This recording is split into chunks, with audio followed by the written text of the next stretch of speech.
You can barely travel from one part of Nigeria to another without fearing for your life. And I'm talking about kidnapping, I'm talking about banditry, I'm talking about terrorism, I'm talking about Boko Haram. What is your plan for that?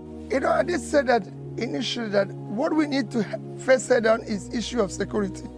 Because unless you have security, the farmers can't go back, you can't attract investment, nobody will ever want to go to an insecure place. And you can deal with that. There's so many, you need to do a lot of work, reorganize your security architecture, ensure that there's multi-level policing. Issue of state police has to be decisively dealt with. There's so many things you need to do.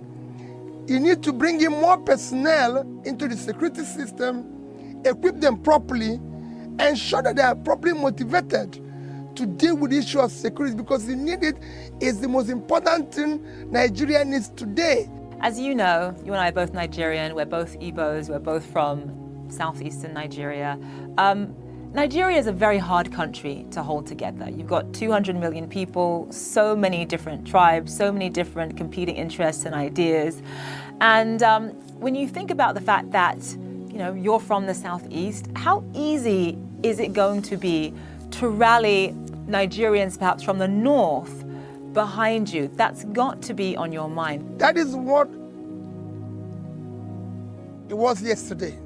Another problem, because we have been able to elect people based on ethnicity, religion, my turn, connection, or one form of bias or the other, which brought us to where we are, or structure, which I always say structure of criminality. That is what we want to dismantle now and ensure that the next election is based on character, capacity, competence, commitment to do the right thing. Nigeria is now not just in a physical mess, it is at the last stage to collapse.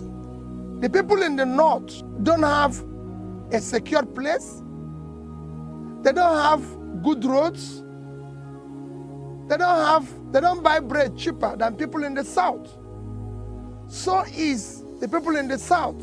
So all you hear about ethnicity, religion, connection, my turn, is elite conspiracy to keep Nigeria underdeveloped. But now we've reached the edge. We can no longer continue this way.